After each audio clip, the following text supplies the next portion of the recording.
A Scandal in Bohemia by Sir Arthur Conan Doyle. To Sherlock Holmes, she is always the woman.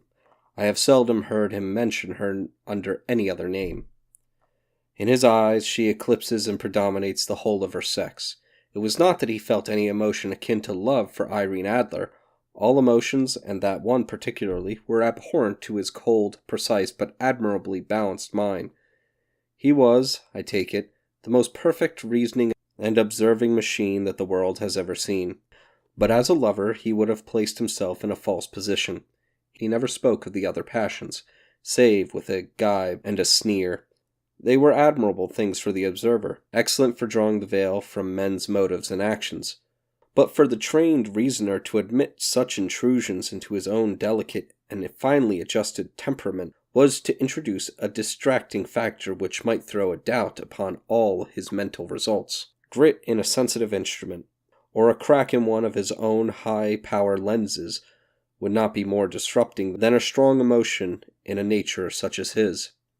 And yet there was but one woman to him, and that woman was the late Irene Adler, of dubious and questionable memory.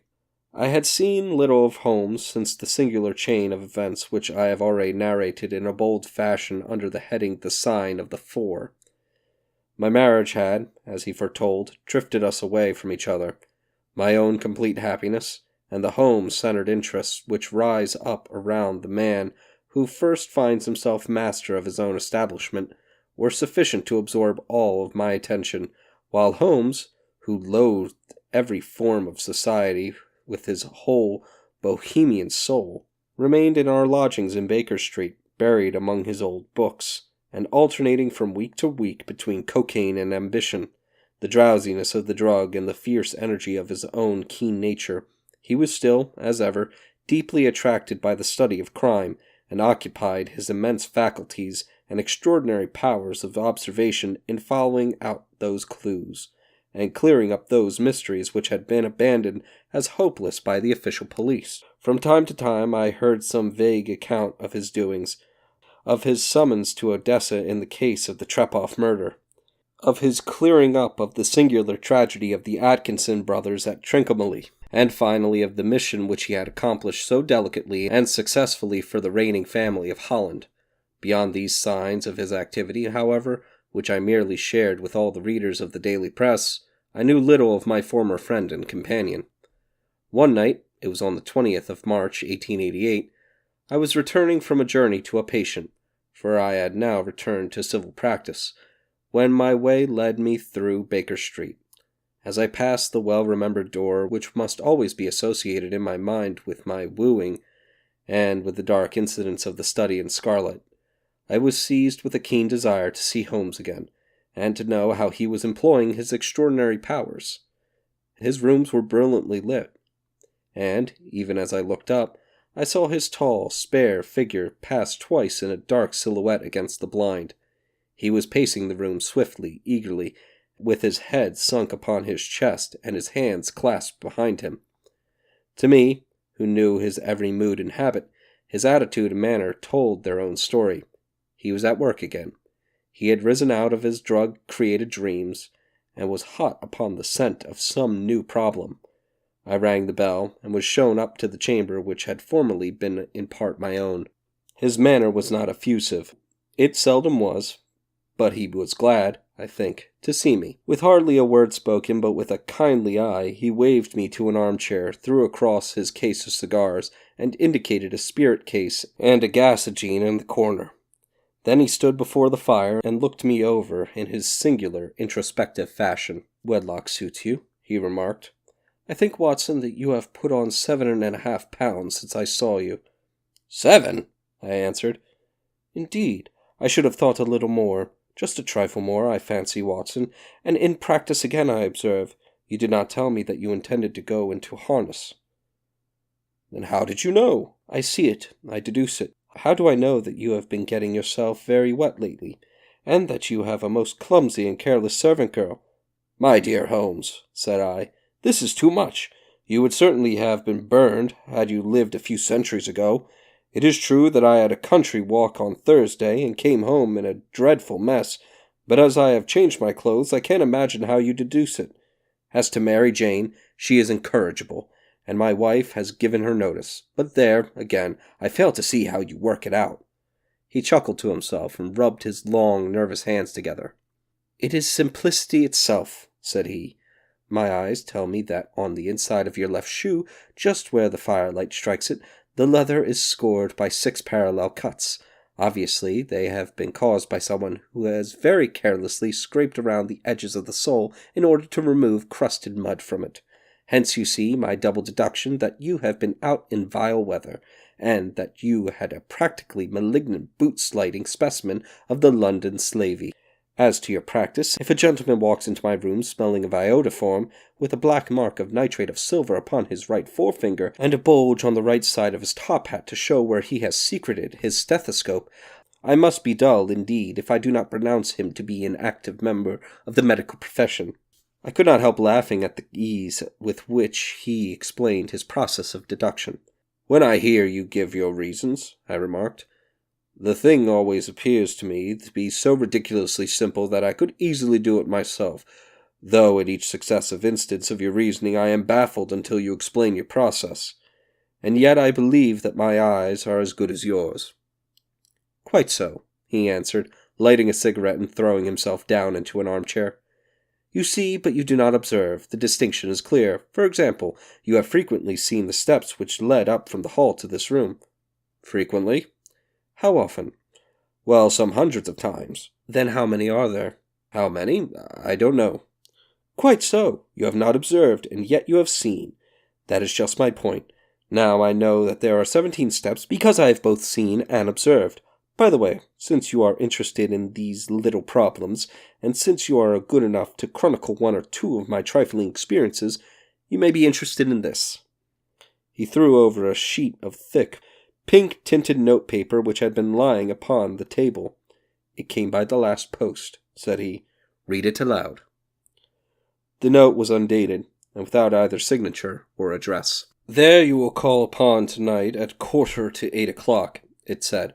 "A gentleman who desires to consult you upon a matter of the very deepest moment. Your recent services to one of the royal houses of Europe has shown that you are one who may safely be trusted with matters which are of an importance which can hardly be exaggerated. This account of you we have from all quarters received. Be in your chamber then at that hour, and do not take amiss if your visitor wear a mask." "This is indeed a mystery," I remarked. "What do you imagine that it means?" "I have no data yet. It is a capital mistake to theorize before one has data. Insensibly, one begins to twist facts to suit theories instead of theories to suit facts. But the note of itself. What do you deduce from it?" I carefully examined the writing, and the paper upon which it was written.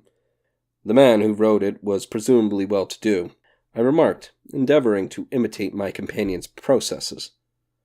"Such paper could not be bought under half a crown a packet. It is peculiarly strong and stiff." "Peculiar. That is the very word," said Holmes. "It is not an English paper at all. Hold it up to the light." I did so, and saw a large E with a small g, a P, and a large G with a small t woven into the texture of the paper. "What do you make of that?" asked Holmes. "The name of the maker, no doubt, or his monogram, rather." "Not at all. The G with the small t stands for Gesellschaft, which is the German for company. It is the customary contraction like our co. P, of course, stands for papier. Now for the EG, let us glance at our continental gazetteer." He took down a heavy brown volume from the shelves. "Eglo, Eglonitz, here we are. Egria. It is a German-speaking country, in Bohemia, not far from Carlsbad. Remarkable as being the scene of the death of Wallenstein, and for its numerable glass factories and paper mills. Ha ha, my boy, what do you make of that?" His eyes sparkled, and he sent up a great blue triumphant cloud from his cigarette. "The paper was made in Bohemia," I said. "Precisely, and that the man who wrote to the note is German. Do you note the peculiar construction of the sentence? This account of you we have from all quarters received. A Frenchman or Russian could not have written that. It is the German who is so uncourteous to his verbs. It only remains, therefore, to discover what is wanted by this German who writes upon Bohemian paper and prefers wearing a mask to showing his face. And here he comes, if I am not mistaken, to resolve all our doubts." As he spoke, there was a sharp sound of horses' hoofs and grating wheels against the curb, followed by a sharp pull at the bell. Holmes whistled. "A pair, by the sound," said he. "Yes," he continued, glancing out at the window. "A nice little brougham and a pair of beauties, 150 guineas apiece. There's money in this case, Watson, if there is nothing else." "I think that I had better go, Holmes." "Not a bit, Doctor. Stay where you are. I am lost without my Boswell, and this promises to be interesting. It would be a pity to miss it. But your client, never mind him. I may want your help, and so may he. Here he comes. Sit down in that armchair, Doctor, and give us your best attention." A slow and heavy step, which had been heard upon the stairs and in the passage, paused immediately outside the door. Then there was a loud and authoritative tap. "Come in," said Holmes. A man entered who could hardly have been less than 6 feet 6 inches in height, with the chest and limbs of Hercules. His dress was rich, with richness which would, in England, be looked upon as akin to bad taste. Heavy bands of astrakhan were slashed across the sleeves and fronts of his double-breasted coat, while the deep blue cloak which was thrown over his shoulders was lined with flame-colored silk and secured at the neck with a brooch which consisted of a single flaming barrel.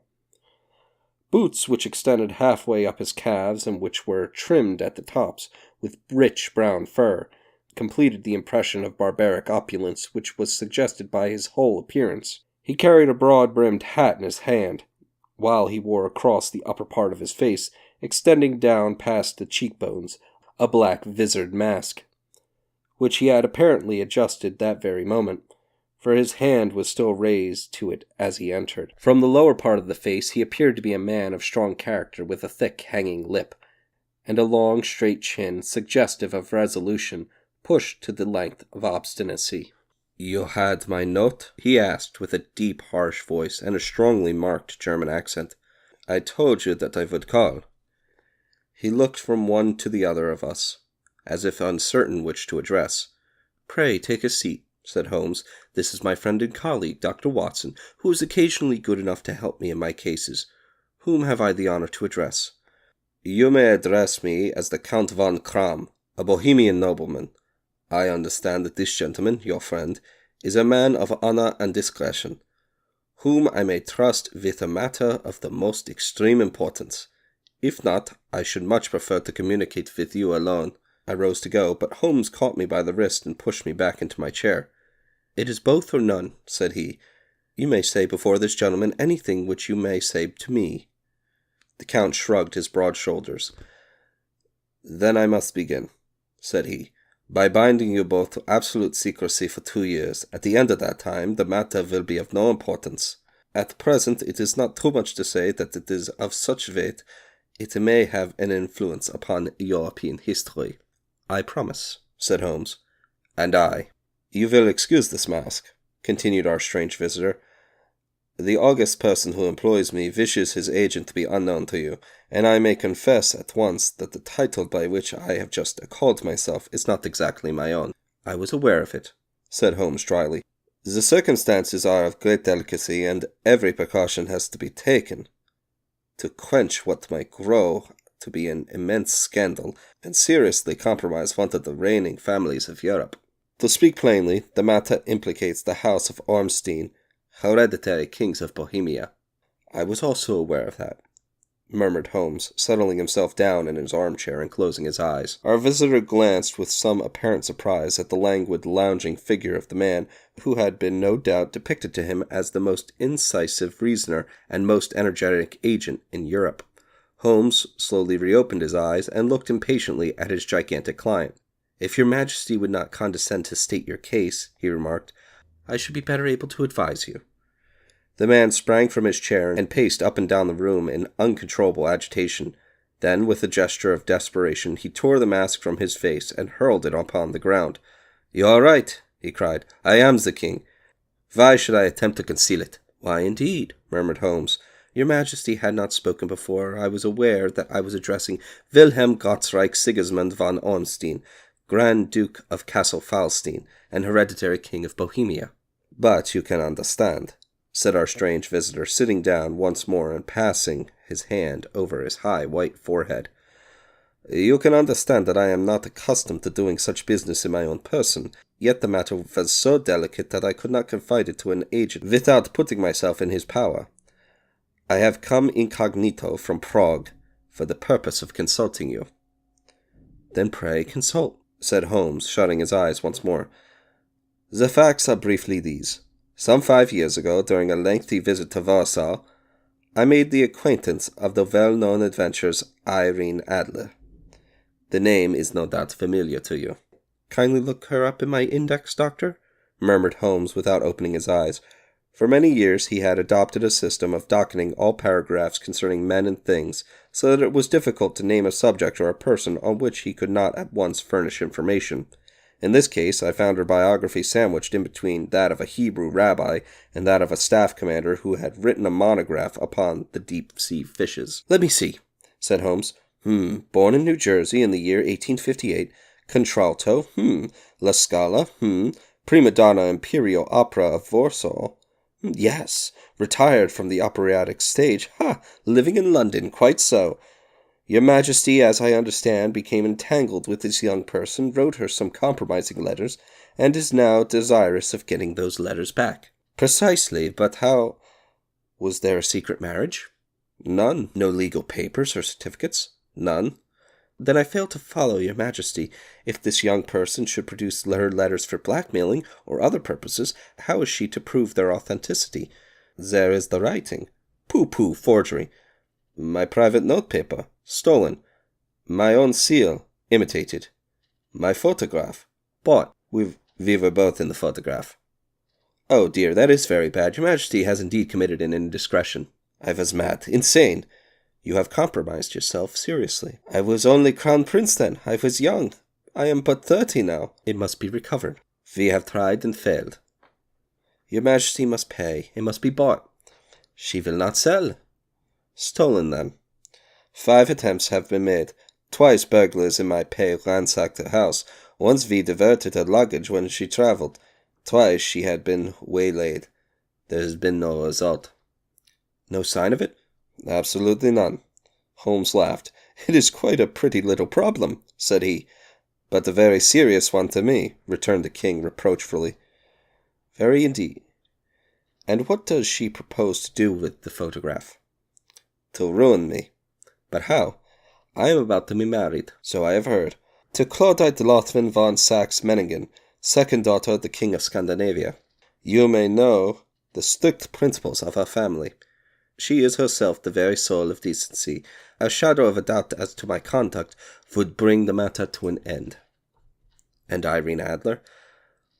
Threatens to send the photograph, and she will do it. I know that she will do it. You do not know her, but she has a soul of steel. She has the face of the most beautiful of women, and the mind of the most resolute of men. Rather than I should marry another woman, there are no lengths to which she would not go. None. You are sure that she has not sent it yet? I am sure. And why? Because she has said she would send it on the day when the betrothal was publicly proclaimed. That will be next Monday. Oh, then we have 3 days yet, said Holmes with a yawn. That is very fortunate, as I have 1 or 2 matters of importance to look into just at present. Your Majesty will, of course, stay in London for the present? Certainly. You will find me at the Langham under the name of Count von Kram. Then I shall drop you a line and let you know how we progress. Pray do so. I shall be all anxiety. Then, as to money? You have carte blanche. Absolutely? I tell you that I would give one of the provinces of my kingdom to have that photograph. And for present expenses? The king took a heavy chamois leather bag from under his cloak and laid it on the table. There are £300 in gold and 700 in notes, he said. Holmes scribbled a receipt upon a sheet of his notebook and handed it to him. And mademoiselle's address? He asked. Is Briony Lodge, Serpentine Avenue, St. John's Wood. Holmes took a note of it. One other question, said he. Was the photograph in a cabinet? It was. Then good night, Your Majesty, and I trust that we shall soon have some good news for you. And good night, Watson, he added, as the wheels of the royal brougham rolled down the street. "If you will be good enough to call tomorrow afternoon at 3 o'clock, I should like to chat this little matter over with you." At 3 o'clock precisely I was at Baker Street, but Holmes had not yet returned. The landlady informed me that he had left the house shortly after 8 o'clock in the morning. I sat down beside the fire, however, with the intention of awaiting him, however long he might be. I was already deeply interested in his inquiry, for, though it was surrounded by none of the grim and strange features which were associated with two crimes which I have already recorded, still, the nature of the case and the exalted station of his client gave it a character of its own. Indeed, apart from the nature of the investigation which my friend had on hand, there was something in his masterly grasp of a situation, and his keen, incisive reasoning, which made it a pleasure to me to study his system of work, and to follow the quick, subtle methods by which he disentangled the most inextricable mysteries. So accustomed was I to his invariable success that the very possibility of his failing had ceased to enter into my head. It was close upon 4 before the door opened, and a drunken-looking groom, ill-kempt and side-whiskered, with an inflamed face and disreputable clothes, walked into the room. Accustomed as I was to my friend's amazing powers in the use of disguises, I had to look 3 times before I was certain that it was indeed he. With a nod he vanished into the bedroom, whence he emerged in 5 minutes tweed-suited and respectable as of old. Putting his hands into his pockets, he stretched out his legs in front of the fire and laughed heartily for some minutes. "Well, really," he cried, and then he choked and laughed again until he was obliged to lie back limp and helpless in the chair. "What is it?" "It's quite too funny. I am sure you could never guess how I employed my morning, or what I ended up doing." "I can't inquire. I suppose that you have been watching the habits and perhaps the house of Miss Irene Adler?" "Quite so, but the sequel was rather unusual. I will tell you, however. I left the house a little after 8 o'clock this morning in the character of a groom out of work. There is a wonderful sympathy in Freemasonry among horsey men. Be one of them, and you will know all there is to know. I soon found Briony Lodge. It is a bijou villa with a garden at the back, but built out in front right up to the road, 2 stories. Chublock to the door, large sitting room on the right side, well furnished with large windows, well furnished with long windows almost to the floor, and those preposterous English window fasteners which a child could open. Behind there was nothing remarkable save that the passage window could be reached from the top of the coach-house. I walked round it and examined it closely from every point of view, but without noting anything else of interest. I then lounged down the street and found, as I expected, that there was a mews in a lane, which runs down from one wall of the garden. I lent the ostlers a hand in rubbing down their horses, and received in exchange 2d, a glass of half and half, 2 fills of shag tobacco, and as much information as I could desire about Miss Adler, to say nothing of a half-dozen other men in the neighborhood in whom I was not in the least interested, but whose biographies I was compelled to listen to.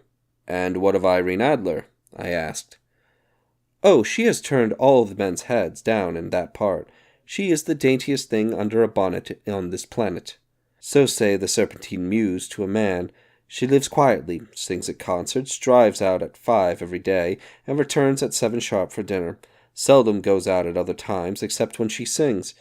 Has only 1 male visitor, but a good deal of 'em. He is dark, handsome, and dashing, never calls less than once a day, and often twice. He is a Mr. Godfrey Norton, of the Inner Temple. See the advantages of a cabman as a confidant." They had driven him home a dozen times from Serpentine Mews, and knew all about him. When I listened to all they had to tell, I began to walk up and down near Briony Lodge once more, and to think over my plan of campaign. This Godfrey Norton was evidently an important factor in the matter. He was a lawyer. That sounds ominous. What was the relation between them, and what the object of his repeated visits? Was she his client, his friend, or his mistress? If the former, she had probably transferred the photograph to his keeping. If the latter, it was less likely. On the issue of this question depended whether I should continue my work at Briony Lodge, or turn my attention to the gentlemen's chambers in the Temple. It was a delicate point, and it widened the field of my inquiry. I fear that I bore you with these details, but I have to let you see my little difficulties, if you are to understand the situation." "I am following closely," I answered. I was still balancing the matter in my mind when a hansom cab drove up to Briony Lodge, and a gentleman sprang out. He was a remarkably handsome man, dark, aquiline, and mustached, evidently the man of whom I had heard. He appeared to be in a great hurry, shouted to the cabman to wait, and brushed past the maid who opened the door with the air of a man who was thoroughly at home. He was in the house about half an hour, and I could catch glimpses of him in the windows of the sitting-room, pacing up and down, talking excitedly, and waving his arms. Of her I could see nothing. Presently he emerged, looking even more flurried than before. As he stepped up to the cab, he pulled a gold watch from his pocket and looked at it earnestly. "Drive like the devil," he shouted. "First to Gross and Hankey's in Regent Street, and then to Church of St. Monica in the Edgware Road. Half a guinea if you do it in 20 minutes. Away they went, and I was just wondering whether I should not do well to follow them then, when up the lane came a little landau, the coachman with his coat only half buttoned, and his tie under his ear, while all the tags of his harness were sticking out of the buckles. It hadn't pulled up before she shot out of the hall door and into it. I only caught a glimpse of her at that moment, but she was a lovely woman, with a face that a man might die for. "The Church of St. Monica, John," she cried, "and half a sovereign if you reach it in 20 minutes. That was quite too good to lose, Watson. I was just balancing whether I should run for it, or whether I should perch behind her landau, when a cab came through the street. The driver looked twice at such a shabby fare, but I jumped in before he could object. "The Church of St. John Monica," said I, "and half a sovereign if you reach it in 20 minutes. It was 25 minutes to 12, and of course it was clear enough what was in the wind. My cabby drove fast. I don't think I ever drove faster, but the others were there before us. The cab and the landau, with their streaming horses, were in front of the door when I arrived. I paid the man and hurried into the church. There was not a soul there save the two whom I followed and a surpliced clergyman, who seemed to be expostulating with them. They were all three standing in a knot in front of the altar. I lounged up the side aisle, like any other idler who had dropped into the church. Suddenly, to my surprise, the three at the altar faced round to me, and Godfrey Norton came running as hard as he could towards me. "Thank God," he cried. "You'll do. Come, come." "What then?" I asked. "Come, man, come. Only 3 minutes, or it won't be legal." I was half dragged up to the altar, and before I knew where I was, I found myself mumbling responses which were whispered in my ear, and vouching for things of which I knew nothing, and generally assisting in the secure tying up of Irene Adler, spinster, to Godfrey Norton, bachelor. It was all done in an instant, and there was the gentleman thanking me on the one side, and the lady on the other, while the clergyman beamed on me in front. It was the most preposterous position in which I ever found myself in my life, and it was the thought of it that started me laughing just now. It seems that there had been some informality about their license, that the clergyman absolutely refused to marry them without a witness of some sort, and that my lucky appearance saved the bridegroom from having to sally out into the streets in search of a best man. The bride gave me a sovereign, and I mean to wear it on my watch chain in memory of the occasion. "This is a very unexpected turn of affairs," said I. "And what about then?" "Well, I found my plans very seriously menaced. It looked as if the pair might take an immediate departure, and so necessitate very prompt and energetic measures on my part. At the church door, however, they separated, he driving back to the temple, and she to her own house. "I shall drive out in the park at 5 as usual," she said as she left him. I heard no more. They drove away in different directions, and I went off to make my own arrangements. "Which are?" "Some cold beef and a glass of beer," he answered, ringing the bell. "I have been too busy to think of food, and I am likely to be busier still this evening. By the way, Doctor, I shall want your cooperation." "I shall be delighted." "You don't mind breaking the law?" "Not in the least." "Nor running a chance of arrest?" "Not in a good cause." "Oh, the cause is excellent." "Then I am your man." "I was sure that I might rely on you." "But what is it you wish?"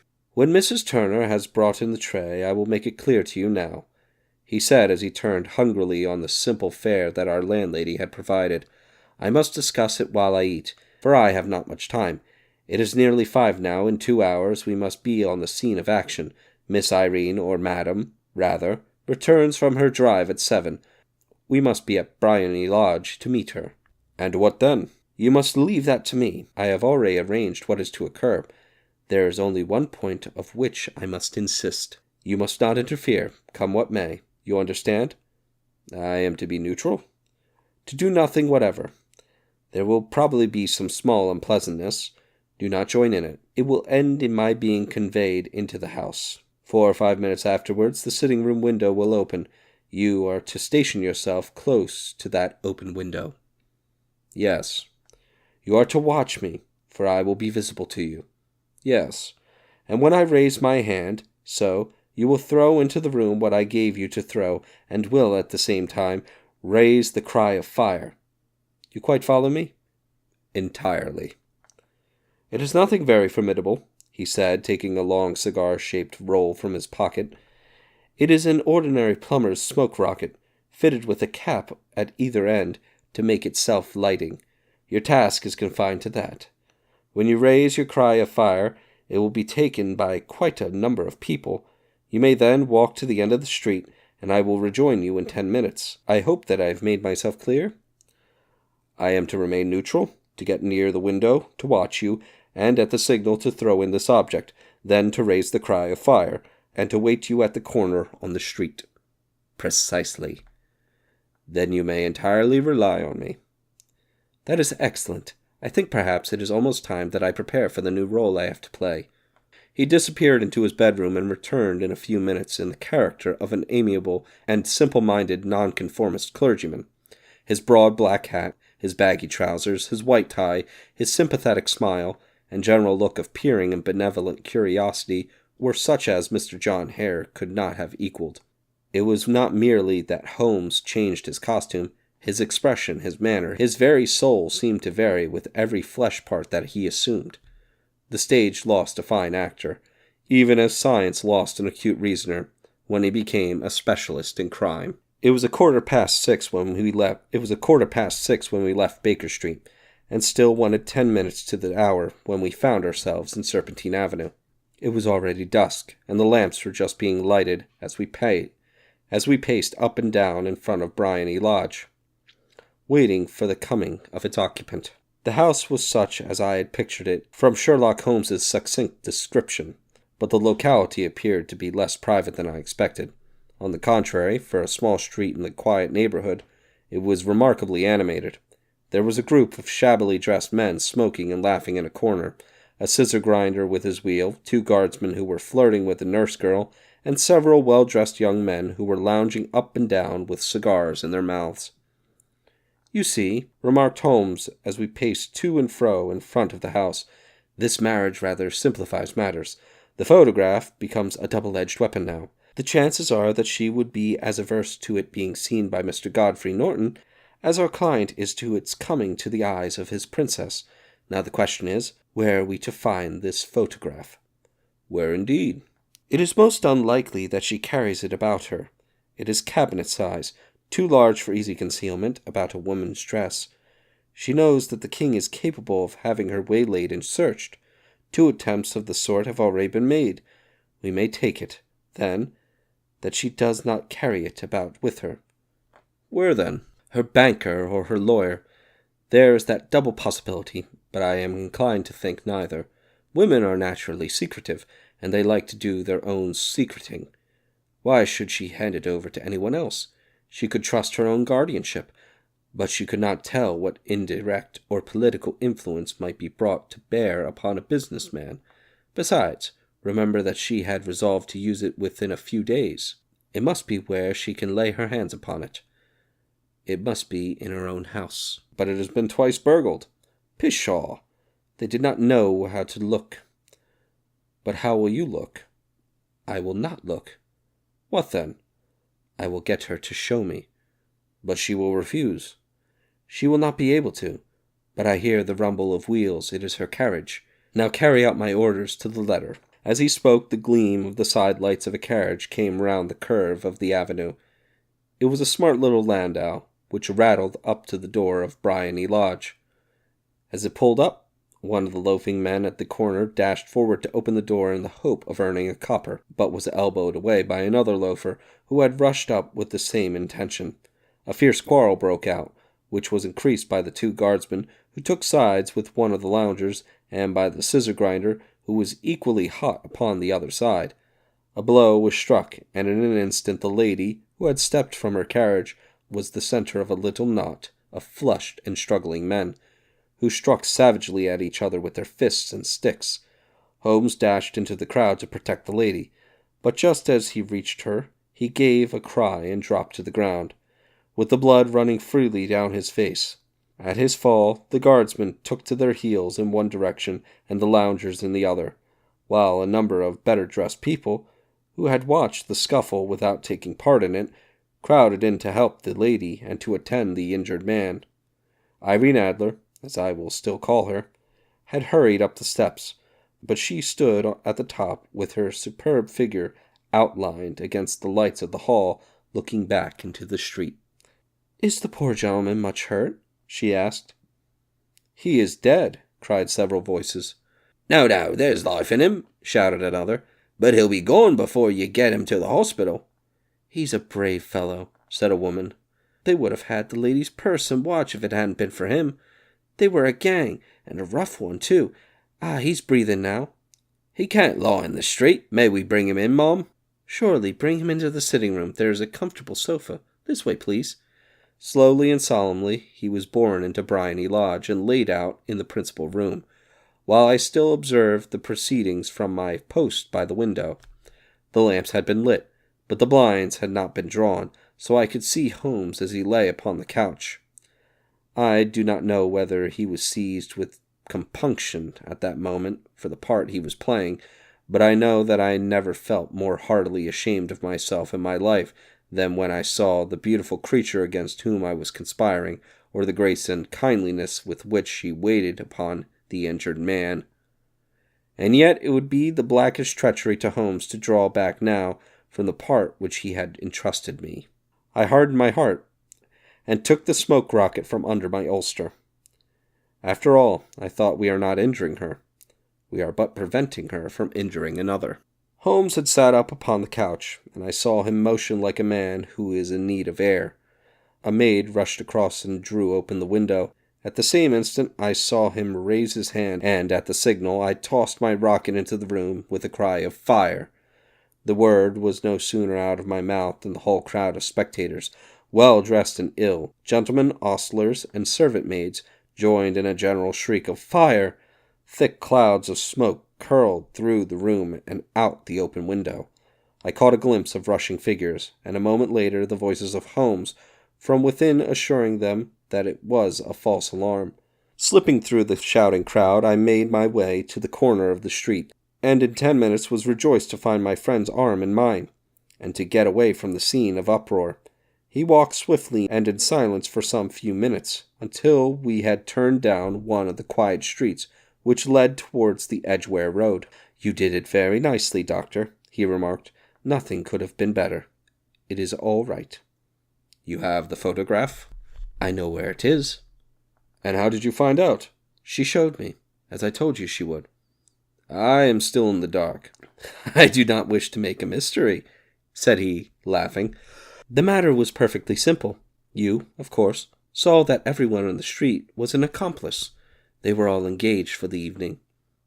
"I guessed as much." "Then, when the row broke out, I had a little moist red paint in the palm of my hand. I rushed forward, fell down, clapped my hand to my face, and became a piteous spectacle. It is an old trick." "That also I could fathom." "Then they carried me in. She was bound to have me in. What else could she do? And into her sitting room, which was the very room which I suspected. It lay between that and her bedroom, and I was determined to see which. They laid me on a couch. I motioned for air. They were compelled to open the window, and you had your chance." "How did that help you?" "It was all important. When a woman thinks that her house is on fire, her instinct is at once to rush to the thing which she values most. It is a perfectly overpowering impulse, and I have more than once taken advantage of it. In the case of the Darlington substitution scandal, it was of use to me, and also in the Onsworth Castle business. A married woman grabs at her baby, an unmarried one reaches for her jewel box. Now it was clear to me that Our Lady of today had nothing in the house more precious to her than what we are in quest of. She would rush to secure it. The alarm of fire was admirably done. The smoke and shouting were enough to shake nerves of steel. She responded beautifully. The photograph is in a recess behind a sliding panel just above the right bell pull. She was there in an instant, and I caught a glimpse of it as she half drew it out. When I cried out that it was a false alarm, she replaced it, glanced at the rocket, rushed from the room, and I have not seen her since. I rose, and making my excuses, escaped from the house. I hesitated whether to attempt to secure the photograph at once, but the coachman had come in, and as he was watching me narrowly, it seemed safer to wait. A little over-precipitance may ruin all. "And now?" I asked. "Our quest is practically finished. I shall call with the king tomorrow, and with you, if you care to come with us. We will be shown into the sitting-room to wait for the lady. But it is probable that when she comes she may find neither us nor the photograph. It might be a satisfaction to His Majesty to regain it with his own hands." "And when will you call?" "At 8 in the morning. She will not be up, so that we shall have a clear field. Besides, we must be prompt, for this marriage may mean a complete change in her life and habits. I must wire the king without delay." We had reached Baker Street, and he stopped at the door. He was searching his pockets for keys when someone passing said, "Good night, Mr. Sherlock Holmes." There were several people on the pavement at the time, but the greeting appeared to come from a slim youth in an ulster who had hurried by. "I've never heard that voice before," said Holmes, staring down the dimly lit street. "Now I wonder who the deuce that could have been." I slept at Baker Street that night, and we were engaged upon our toast and coffee in the morning when the King of Bohemia rushed into the room. "You have really got it," he cried, grasping Sherlock Holmes by either shoulder and looking eagerly into his face. "Not yet." "But you have hopes?" "I have hopes." "Then come, I am all impatient to be gone." "We must have a cab." "No, my brougham is waiting." "Then that will simplify matters." We descended and started off once more for Briony Lodge. "Irene Adler is married," remarked Holmes. "Married? When?" "Yesterday." "But to whom?" "To an English lawyer named Norton." "But she could not love him." "I am in hopes that she does." "And why in hopes?" "Because it would spare your Majesty all fear of future annoyance. If the lady loves her husband, she does not love your Majesty. If she does not love your Majesty, there is no reason why she should interfere with your Majesty's plans." "It is true. And yet, well, I wish she had been on my own station. What a queen she would have made."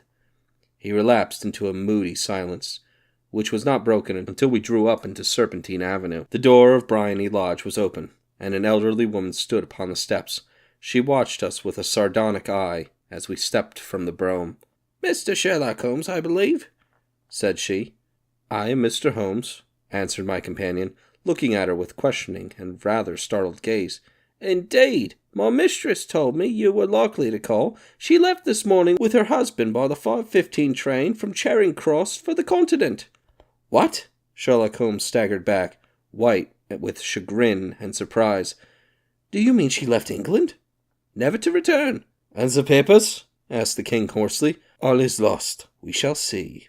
He pushed past the servant and rushed into the drawing-room, followed by the king and myself. The furniture was scattered about in every direction, with dismantled shelves and open drawers, as if the lady had hurriedly ransacked them before her flight. Holmes rushed at the pull-bell, tore back a small sliding shutter, and, plunging in his hand, pulled out a photograph and a letter. The photograph was of Irene Adler herself in evening dress.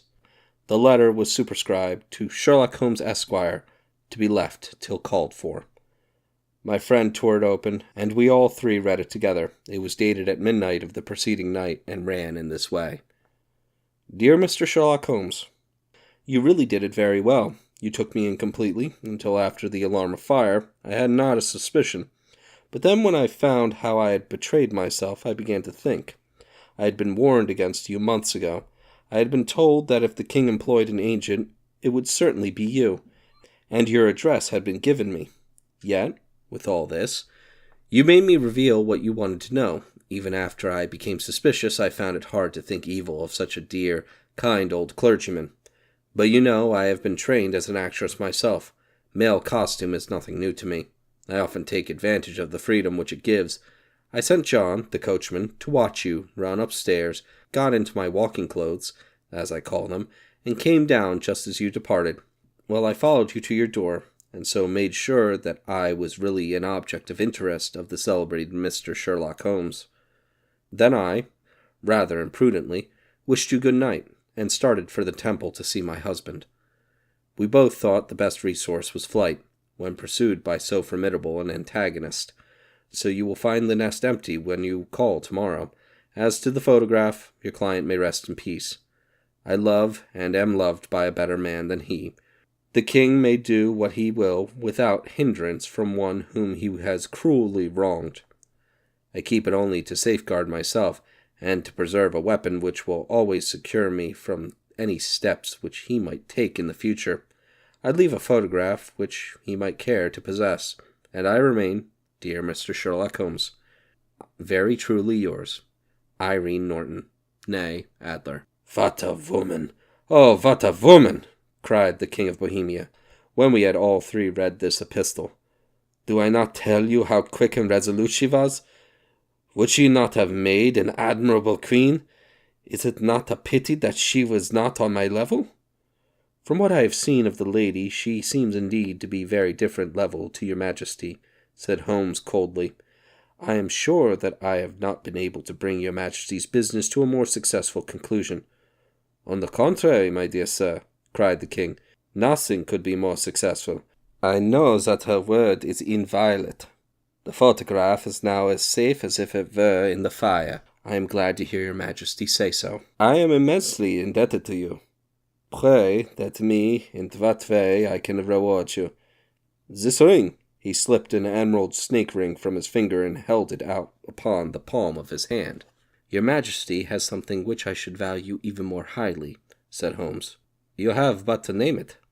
This photograph. The king stared at him in amazement. Irene's photograph? He cried. Certainly, if you wish it. I thank your majesty. Then there is no more to be done in the matter. I have the honor to wish you a very good morning. He bowed, and, turning away without observing the hand which the king had stretched out to him, he set off in my company for his chambers. And that was how a great scandal threatened to affect the kingdom of Bohemia, and how the best plans of Mr. Sherlock Holmes were beaten by a woman's wit. He used to make merry over the cleverness of women, but I have not heard him do it of late. And when he speaks of Irene Adler, or when he refers to her photograph, it is always under the honorable title of the woman.